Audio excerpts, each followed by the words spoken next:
Assalamualaikum warahmatullahi wabarakatuh. Perkenalkan, nama saya Zulfa Mutiarani dengan NIM 22060091. Pada video kali ini, aku akan menjelaskan statistika bab 4 yaitu ukuran penyebaran. Sebelumnya, aku akan menjelaskan definisi dari ukuran penyebaran. Ukuran penyebaran adalah suatu ukuran, baik parameter atau statistik untuk mengetahui seberapa besar penyimpangan data dengan nilai rata-ratanya. Nah, untuk apa kita belajar ukuran penyebaran? Karena dengan mengetahui nilai tengahnya saja itu belum cukup, tanpa kita mengetahui seberapa besar data penyebar dari nilai titik tengahnya. Apabila suatu kumpulan data tidak mempunyai nilai ekstrim rendah dan tinggi, maka ukuran pemusatan relatif baik untuk digunakan. Begitupun sebaliknya. Beberapa bentuk dari ketiga tersebut yaitu yang pertama, rata-rata sama dengan penyebaran yang berbeda. Grafik berikut menunjukkan bahwa rata-rata pertumbuhan ekonomi negara berkembang dan terbelakang pada tahun 2004 sama dengan rata-rata pertumbuhan ekonomi negara maju pada tahun 2006, yaitu dengan nilai tengah atau rata-rata sebesar 5,5%. Namun sebarannya berbeda, di mana kisaran pertumbuhan negara berkembang atau terbelakang pada tahun 2004 antara 10,92% hingga 22,46%. Sedangkan kisaran untuk negara maju antara minus 6,16% hingga 17,69%. Jadi, pertumbuhan ekonomi di negara maju lebih seragam dibanding dengan pertumbuhan ekonomi negara berkembang atau terbelakang. Nah, untuk yang kedua yaitu rata-rata berbeda, sebarannya berbeda. Grafik berikut menunjukkan perbedaan nilai rata-rata dan sebaran antara dua kelompok negara maju dan negara berkembang terhadap utang atau presentase terhadap GDP pada tahun 2011. Pada tahun 2011, rata-rata utang negara berkembang atau terbelakang terhadap GDP lebih rendah, yaitu 41,6%, menyebar dari 9,3% hingga 105%. Sementara itu, pada negara maju, rata-rata utangnya lebih tinggi, yaitu 69,3% dengan kisaran yang lebih menyebar, yaitu dari 7% hingga 189%. Dengan demikian, utang luar negeri negara maju lebih besar dan lebih menyebar dibanding utang negara berkembang atau terbelakang. Yang ketiga, rata-rata berbeda, sebarannya sama. Grafik berikut menunjukkan rata-rata pertumbuhan ekonomi kelompok negara berkembang atau negara terbelakang pada tahun 2004 yang berbeda dengan tahun 2009. Namun, sebarannya sama. Rata-rata pertumbuhan ekonomi tahun 2004 sebesar 5,5, sedangkan pada tahun 2009 jauh lebih rendah, yaitu 0,5 akibat adanya krisis global. Rentang sebaran pertumbuhan ekonomi tahun 2004 dan 2009 sama, yaitu 38. Oleh sebab itu, kondisi ekonomi negara-negara tersebut sama. Namun, karena adanya krisis global, maka pertumbuhan ekonomi kelompok negara ini pada tahun 2009 lebih buruk dibanding dengan tahun 2004. Untuk mempelajari ukuran penyebaran lebih lanjut, pada bab ini kita akan membahas tentang yang pertama, jarak atau kisaran nilai atau bisa juga disebut dengan range. Yang kedua yaitu deviasi rata-rata, varians dan standar deviasi, ukuran penyebaran lain, ukuran kecondongan, dan yang terakhir yaitu ukuran keruncingan. Nah, kita akan membahas yang pertama dulu yaitu ukuran penyebaran untuk data yang tidak dikelompokkan. Di antaranya ada jarak atau range. Jarak atau kisaran nilai atau range merupakan ukuran yang paling sederhana dari ukuran penyebaran.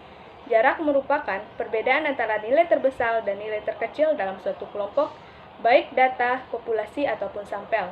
Rumus jarak yaitu nilai terbesar dikurang dengan nilai terkecil. Yang kedua yaitu deviasi rata-rata. Deviasi rata-rata adalah rata-rata hitung dari nilai mutlak deviasi antara nilai dan pengamatan dengan rata-rata hitungnya. Rumusnya yaitu MD sama dengan sigma X dikurang X bar dibagi dengan N, di mana MD merupakan deviasi rata-rata, X merupakan nilai setiap data pengamatan, X bar merupakan nilai rata-rata hitung dari seluruh nilai pengamatan, N merupakan jumlah data, sigma adalah lambang penjumlahan, dan selanjutnya yaitu lambang nilai mutlak. Untuk contoh soal deviasi rata-rata yaitu terdapat pada contoh 42, yang mana soalnya adalah hitunglah deviasi rata-rata dari pertumbuhan ekonomi negara maju dan negara Indonesia. Penyelesaiannya yaitu yang pertama, penjumlahan dari data X berupa pertumbuhan ekonomi negara maju mendapatkan nilai 17,81. Apabila nilai tersebut dibagi dengan jumlah data, yang mana jumlah data adalah 11, maka didapat 1,62 sebagai nilai hitung rata-rata atau X bar. Yang kedua, mengurangkan setiap data dengan nilai hitung rata-rata. Misalkan tahun 2002, 1,74 dikurang 1,62 sama dengan 0,12, dan seterusnya sampai tahun 2012. Langkah ketiga, membuat harga mutlak. Nilai negatif menjadi positif seperti tahun 2008, yang mana awalnya minus 1,55 menjadi dengan 1,55. Langkah keempat, menjumlahkan nilai harga mutlak dari 0,12 tahun 2002 sampai 0,37 tahun 2012. Dan nilai penjumlahan ini, sigma X dikurang X bar sama dengan 14,01. Untuk mendapatkan deviasi rata-rata, nilai penjumlahan dibagi dengan jumlah data, yang mana 14,01 dibagi dengan 11, yaitu 1,27. Jadi, nilai deviasi rata-rata pertumbuhan ekonomi negara maju adalah 1,27. Begitupun untuk mencari deviasi rata-rata Indonesia. Nah, untuk yang selanjutnya yaitu varians dan standar deviasi. Varians dan standar deviasi relatif agak berbeda dengan deviasi rata-rata. Namun keduanya didasarkan pada deviasi setiap data dengan rata-rata hitungnya. Apabila pada deviasi rata-rata mengabaikan tanda minus dan plus dengan melakukan tanda mutlak, maka pada varians dikuadratkan. Dengan demikian, tanda negatif akan hilang dan menjadi bilangan positif. Varians dan standar deviasi adalah sebuah ukuran penyebaran yang menunjukkan standar penyimpangan atau deviasi data terhadap nilai rata-ratanya. Sedangkan varians adalah rata-rata hitung deviasi kuadrat setiap data terhadap rata-rata hitungnya. Varians dapat dibedakan antara varians populasi dan varians sampel. Varians populasi adalah deviasi kuadrat dari setiap data terhadap rata-rata hitung semua data dalam populasi. Sedangkan varians sampel adalah deviasi kuadrat dari setiap rata-rata hitung terhadap semua data dalam sampel, di mana sampel adalah bagian dari populasi. Varians populasi dapat dirumuskan sebagai berikut. Tol sama dengan sigma X dikurang rata-rata hitung kuadrat dibagi dengan N, di mana Tol adalah variasi populasi, X merupakan nilai setiap data atau pengamatan dalam populasi, N merupakan jumlah total data, dan sigma merupakan simbol operasi perhitungan. Contoh soalnya yaitu terdapat pada contoh 43, yang mana hitunglah varians dari pertumbuhan ekonomi negara maju dan Indonesia sebagaimana contoh 42.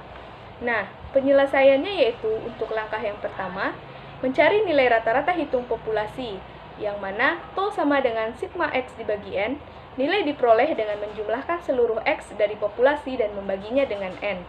Jadi diperoleh 17,81 dengan N sama dengan 11. Langkah kedua, mengurangkan setiap nilai X dengan To dan hasilnya tetap dalam nilai absolut, tidak dimutlakkan. Langkah yang ketiga, mengkuadratkan nilai X sehingga dapat nilai positif semua. Yang keempat, langkah menjumlahkan nilai sigma X dikurang To kuadrat sehingga didapatkan nilai 37,4. Untuk mendapatkan nilai varians, maka nilai 37,14 dibagi dengan N, di mana N 11 sehingga diperoleh nilai varians 3,38. Begitu juga dengan mencari varians negara Indonesia. Nah, dapat disimpulkan varians pertumbuhan ekonomi negara maju dan Indonesia yang pertama yaitu sebaran atau fluktuasi pertumbuhan ekonomi negara maju lebih kecil dibandingkan dengan Indonesia, yaitu 3,38 dan juga 0,5. Yang kedua, pertumbuhan ekonomi negara maju mengelompokkan di sekitar nilai rata-rata dibandingkan dengan Indonesia. Standar deviasi adalah akar kuadrat dari varians dan menunjukkan standar penyimpangan data terhadap nilai rata-ratanya. Rumusnya yaitu tol sama dengan kuadrat sigma X dikurang rata-rata hitung kuadrat dibagi dengan N. Yang mana contoh soalnya yaitu, hitunglah standar deviasi dari pertumbuhan ekonomi negara maju dan Indonesia sebagaimana contoh 43. Penyelesaiannya, diketahui bahwa nilai rata-rata hitung untuk negara maju adalah 3,38, sedangkan nilai rata-rata hitung untuk Indonesia 0,5. Yang kedua, standar deviasi merupakan akar dari nilai varians, maka diperoleh nilai sebagai berikut. Negara maju yaitu akar dari 3,38 sama dengan 1,84. Dan untuk negara Indonesia, akar dari 0,50 yaitu 0,71. Jadi, dari standar deviasi yang merupakan standar penyimpangan dari nilai rata-rata hitung, Indonesia juga jauh lebih kecil dari negara maju. Untuk materi selanjutnya yaitu varian sampel. Sampel merupakan bagian dari populasi. Namun, apabila jumlah anggota di dalam populasi kurang atau sama dengan 30, diusahakan semuanya menjadi bagian yang dikaji. Apabila jumlah anggota dalam populasi besar dari 30, maka langkah pengambilan sampel dapat dilakukan, sehingga jumlah data tidak terlalu besar. Varian sampel dirumuskan sebagai berikut, yang mana S kuadrat sama dengan sigma X dikurang X bar kuadrat dibagi dengan N dikurang 1, di mana S kuadrat merupakan varian sampel, X merupakan nilai setiap data atau pengamatan dalam sampel, N merupakan jumlah data, dan sigma merupakan simbol operasi hitung. Perlu diingat bahwa X bar sama dengan sigma X dibagi dengan N merupakan nilai rata-rata hitung sampel. Apabila dilihat, pembagi untuk varians populasi berbeda dengan sampel. Untuk populasi N, sedang untuk sampel N dikurang 1. Kenapa menggunakan N dikurang 1? Karena apabila digunakan N, akan menghasilkan dugaan yang lebih rendah, atau underestimate terhadap varians populasinya. Nilai varian sampel menjadi penduga yang bias atau menyimpang terhadap populasinya. Pada ukuran sampel, pembagi N dikurang 1 akan mengoreksi hasil yang dugaannya lebih rendah. Dan yang kedua yaitu standar deviasi sampel. Sebagaimana S kuadrat merupakan penduga tau kuadrat, maka standar deviasi sampel merupakan penduga bagi standar deviasi populasi tau. Standar deviasi sampel merupakan akar kuadrat dari varian sampel, sehingga dirumuskan sebagai berikut, yang mana S sama dengan akar dari sigma X dikurang X bar kuadrat dibagi dengan N dikurang 1. Untuk contoh soalnya, ada pada contoh 45, yang mana hitunglah varian sampel dan standar deviasi pertumbuhan ekonomi negara maju dan Indonesia dari tahun 2002 sampai 2012 dengan sampel data untuk tahun yang ganjil saja. Dari data semula berjumlah 11 data, dianggap sebagai populasi, dan untuk sampel diambil 5 saja dengan mengambil data tahun ganjil. Penyelesaiannya yaitu yang pertama untuk negara maju, yaitu mencari nilai tengah rata-rata, yang mana X bar sama dengan sigma X dibagi dengan N, sama dengan 2,02 ditambah 2,64 ditambah 2,80 dikurang 3,47 ditambah 1,63 dibagi dengan N, yang mana hasilnya 1,124.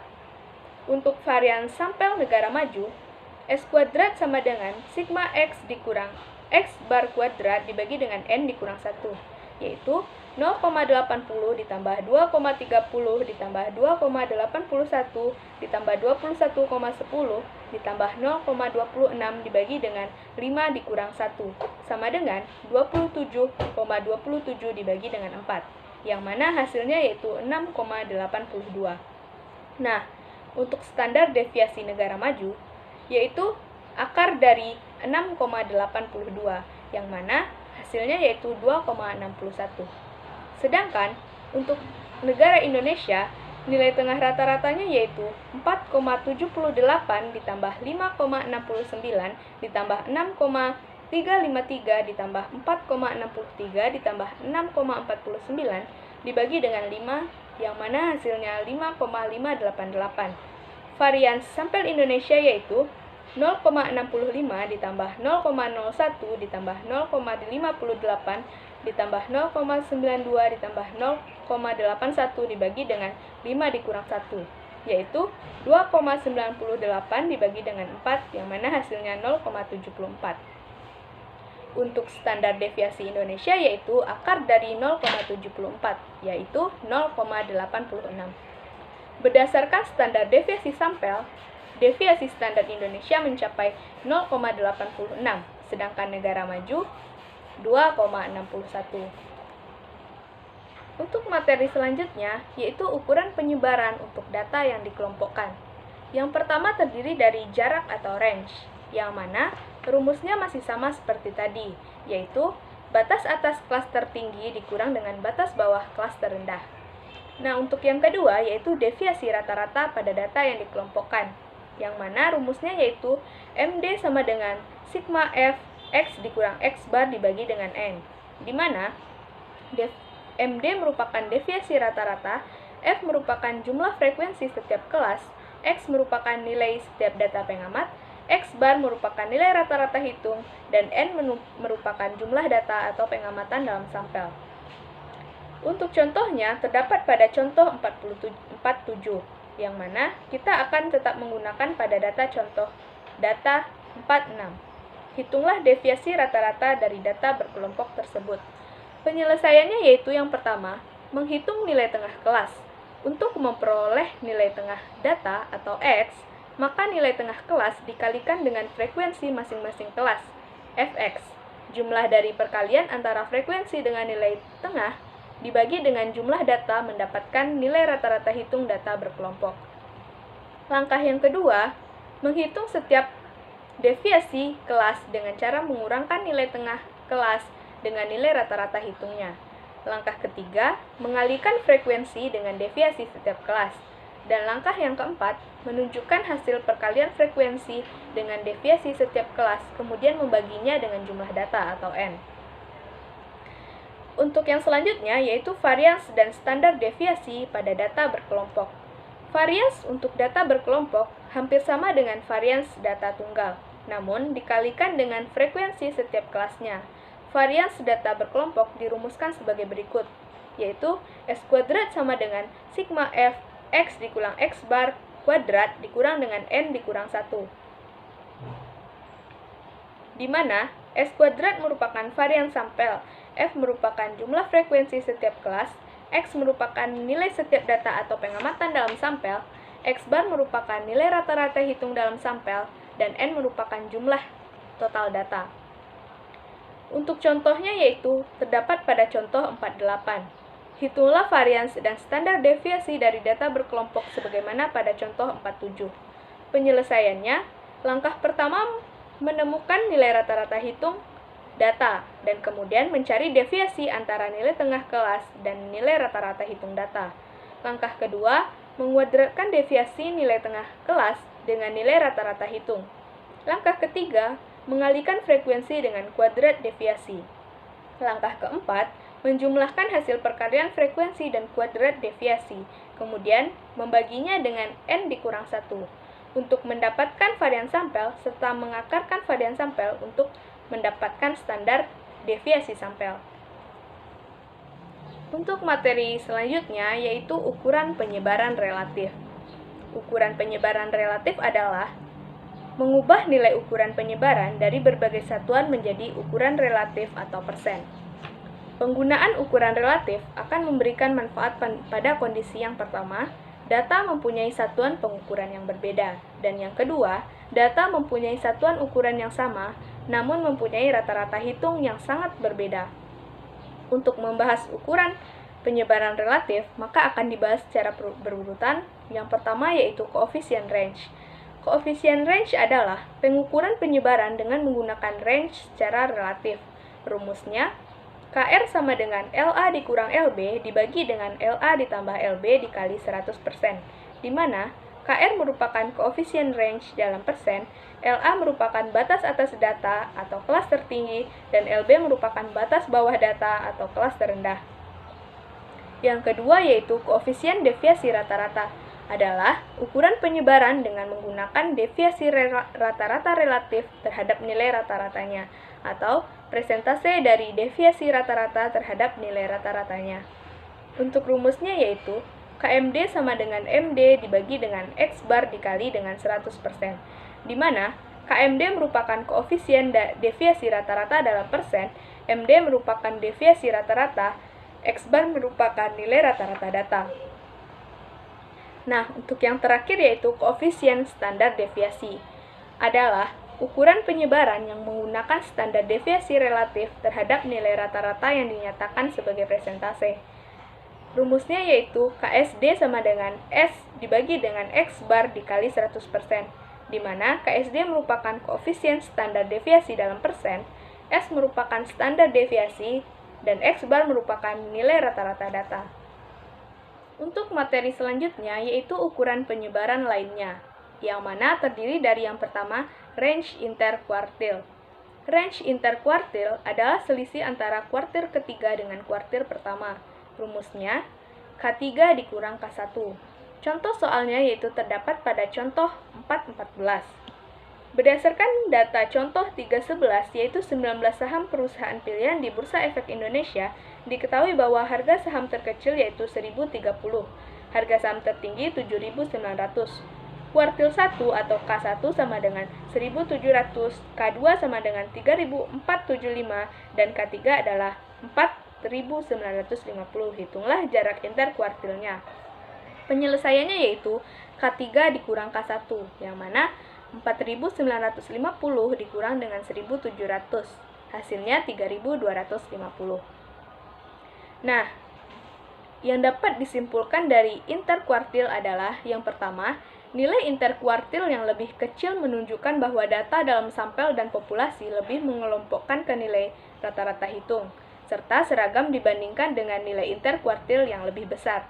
Yang kedua, nilai interkuartil yang kecil juga menunjukkan bahwa nilai rata-rata hitungnya lebih mewakili rata-rata data dibandingkan dengan nilai interkuartil yang besar. Yang selanjutnya yaitu deviasi kuartil. Deviasi kuartil adalah setengah jarak antara kuartil ketiga dan kuartil pertama. Rumusnya, DK sama dengan K3 dikurang K1 dibagi 2. DK adalah deviasi kuartil, K3 merupakan kuartil ketiga, dan K1 merupakan kuartil ke-1. Selanjutnya yaitu jarak persentil. Adalah selisih antara persentil ke-90 atau P90 dengan persentil ke-10 atau P10. Rumusnya, JP sama dengan P90 dikurang P10. JP merupakan jarak persentil, P90 persentil ke-90, P10 yaitu persentil ke-10. Untuk materi selanjutnya yaitu ukuran kecondongan atau skewness. Kecondongan kurva dapat terjadi sebagai akibat dari X bar tidak sama dengan median dan juga dengan modus. Untuk rumusnya yaitu nilai rata-rata hitung dikurang dengan modus dibagi dengan standar deviasi. Selanjutnya yaitu ukuran keruncingan atau kurtosis. Ukuran keruncingan ada yang menyebutnya sebagai kepuncakan atau ketinggian kurva.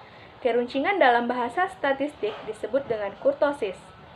Untuk mengukur keruncingan dari suatu kurva dapat dilakukan melalui perbandingan dengan kurva normal atau simetris.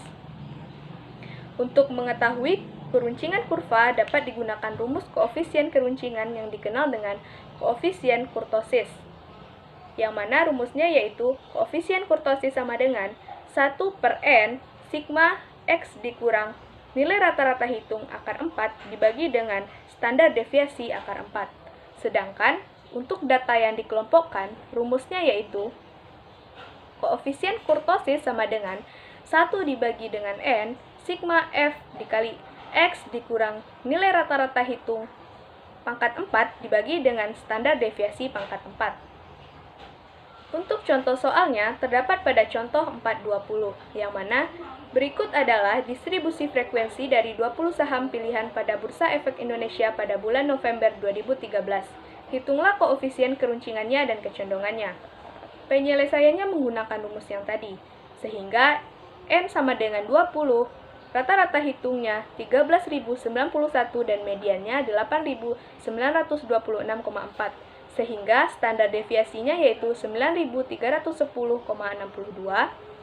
Jadi, koefisien kurtosisnya didapat dengan hasil 2,74 dan koefisien kecondongannya 1,34.